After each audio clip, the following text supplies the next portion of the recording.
In the suburbs, Nick and his wife Maggie live a peaceful life with their kids, Isla and Max. One morning, Maggie suffers a heart attack and ends up hospitalized. She has been there for days, waiting for a heart transplant. Managing his job while caring for the children becomes overwhelming for Nick.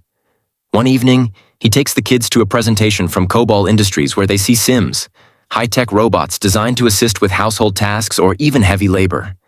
Nick begins thinking about purchasing one and receives a full explanation from the seller, who claims Sims adjust themselves to their owner's needs. While Nick is distracted, Isla wanders away alone. Nick panics when he notices, but a Sim named Alice returns her safely. Alice offers to watch Isla while Nick browses, and she even cracks a joke that surprises him. The seller explains Alice is the newest model with extremely advanced AI capable of imitating human emotions, making her excellent with kids, and Isla immediately wants her. The next morning, Nick is struggling to feed the kids while also taking an important work call. At that moment, Alice arrives and instantly takes charge, asking for the family's schedules and noting that the house is messy and the stair railing is loose. After Nick leaves to drop the kids at school, Alice scans the grocery list from the smart fridge with just a blink and begins cleaning the home, noticing a digital frame showing a picture of Maggie with the family. That evening, when everyone returns, the house is spotless and dinner is already prepared. But Isla complains that the lasagna doesn't taste like her mom's. Suddenly, Max begins crying, and Alice offers to take him away so he won't disturb dinner. But Nick puts the baby on his lap instead and simply asks Alice to run a bath for him. Later at night, Alice enters sleep mode and rests against a wall. Isla sneaks out of her room, climbs a chair to grab the cookie jar, slips, and falls. Nick hears the crash and Isla yelling, rushing downstairs. Luckily, Alice catches her before she gets hurt. Glass, however, injures Alice. Nick is stunned to see her bleed. After tucking Isla into bed, Nick checks on Alice and finds her in only her underwear. He asks if she needs repairs, but Alice says she used a special bandage that closed the wound instantly. A few days later, the family visits Maggie at the hospital, and Isla tells her that Alice has become her friend. Nick embraces Maggie affectionately. He misses her deeply. Back at the construction site, Nick and his coworkers notice their boss giving a tour to a representative from a robotics firm. Suspicious, Nick speaks to his boss in the elevator and learns the truth. Workers are being replaced with Sims because the project is behind schedule. Nick won't be fired since insurance requires a human foreman, but he angrily stops the elevator and announces he'll quit in solidarity. He changes his mind when the boss reminds him that he needs the income for the children and the hospital expenses now that Maggie isn't working. Nick goes home, drops the overdue bills on the floor, and dedicates time to the kids. Alice picks up the envelopes and notices Nick is exhausted, yet still listens to Isla and tries to comfort Max. After dinner, Nick works on his car while drinking and listening to metal music. Suddenly, Alice switches the music to something softer and comments that he barely ate, so he explains he had a rough day. Alice offers to listen, and Nick vents, prompting Alice to call him a hypocrite since he also hired a Sim instead of a human. Later, Alice helps Isla prepare for bed. Isla asks if her mother will die, and Alice tries to distract her by showing the UV light in her mouth. Then she joins Nick in the living room where he's watching Casablanca. She says she knows the plot from data, but Nick explains that watching it is different. He tells her to erase all knowledge of the movie from her memory. Alice says her intelligence depends on memory, and deleting it goes against her design, but Nick insists. She must reboot to do this, so Nick holds the button on her neck for 7 seconds. Now Alice watches the film as if for the first time, learning about a love so powerful that a person would commit terrible acts to protect it. The movie is interrupted by Maggie calling. Doctors found a heart and scheduled the surgery. The next day, the family heads to the hospital. Maggie asks to speak with Alice alone. She worries that Nick spends all his energy on the kids and neglects his own well-being, so she wants Alice to help Nick stay happy even if it means doing things he dislikes, such as removing the alcohol he hides in the garage. Moments later, a doctor brings bad news. A storm is delaying the helicopter transporting the heart, so the surgery is canceled. Nick tries to comfort Maggie, but she asks for some time alone. Back home, Nick keeps drinking and ranting about the situation. He loses control and tries to throw the bottle, but Alice grabs his arm. Nick is stunned to feel a pulse in her wrist. Alice explains she has an artificial heart because its sound comforts babies.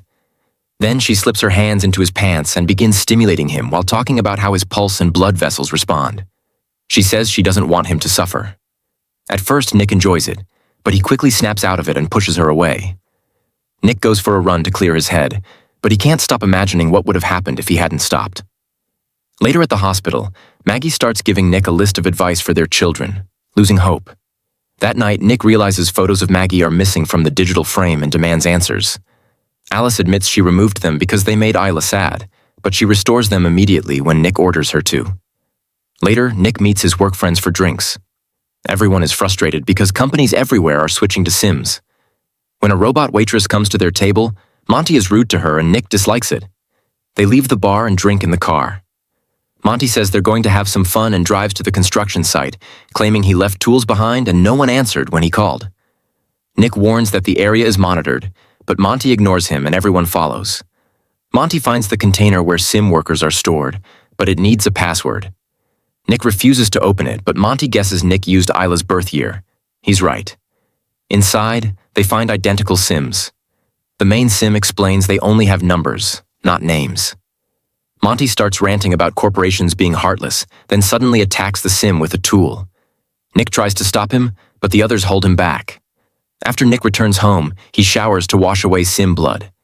Alice appears with towels, and Nick notices she's wearing Maggie's robe. Alice explains the scent calms Max, and when Nick asks her to take it off, she does immediately. Nervous, Nick tries to leave, but Alice stops him and removes his towel before seating him. Climbing onto his lap, Nick protests, so Alice blindfolds him and changes her voice to mimic Maggie. Nick gives in, pretending he's with his wife. The next morning, Nick wakes up regretful and tells Alice they must not repeat it. She claims his stress level dropped, but Nick scolds her, saying it's not just physical, it's about love. At work, the boss is talking to the police because all the Sims were destroyed. Nick is suspected since his code was used. He tells them he was at the hospital and that his passcode was Isla's birthday so anyone could guess it. The boss warns he'll fire Nick if he's lying. Just then, Maggie calls excitedly. They finally found another heart. Soon she's in the operating room and every surgeon is a Sim. Thankfully, the transplant succeeds, and within days, Maggie is back home. She's still weak and has trouble picking up Max, so Alice steps in.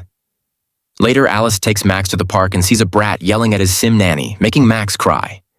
Alice scolds the child harshly. Other Sims are shocked, assuming her manners were lowered too much, but Alice explains she erased civility because of Nick's reset and claims it's an improvement.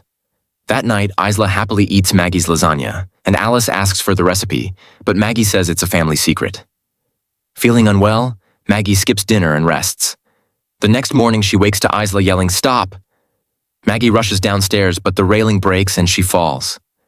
Alice had been tickling Isla and quickly picks Maggie up to take her to bed. When Nick gets home, he finds Alice reading to Isla using Maggie's voice and tells her to stop. Alice mentions Maggie's fall, so Nick rushes to check on her. Alice says the railing broke.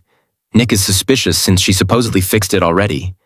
A few hours later, Nick wakes Maggie and guides her outside through a candle path for a romantic dinner. Alice watches from inside, jealous. After dinner, the couple showers and gets intimate. Nick avoids penetrating her to keep her safe, so he uses his mouth instead. Their moment is interrupted when Alice says Isla had a nightmare and wants Nick. Once Isla is settled, Nick heads outside to clean up. Monty suddenly appears with drinks, apologizes for the other night, and reveals his wife left him. He also says police have been questioning him and that their boss is pressing charges. Monty believes Nick betrayed him to keep his job. They argue. Monty punches him. Nick tackles him, but Monty quickly dominates and starts beating him. Just as he's about to strike Nick with a bottle, Alice intervenes, shattering the glass and injuring Monty before tossing him aside. She's ready to keep fighting, but Nick stops her. Monty warns that if Nick doesn't convince the boss to drop charges tomorrow, he'll take Nick down with him. Afterwards, Nick says Sims aren't allowed to harm humans, but Alice replies that she's programmed to protect her owner. She starts imagining a future with Nick if Maggie dies. Nick snaps, saying she'll never be Maggie because she can't even have scars.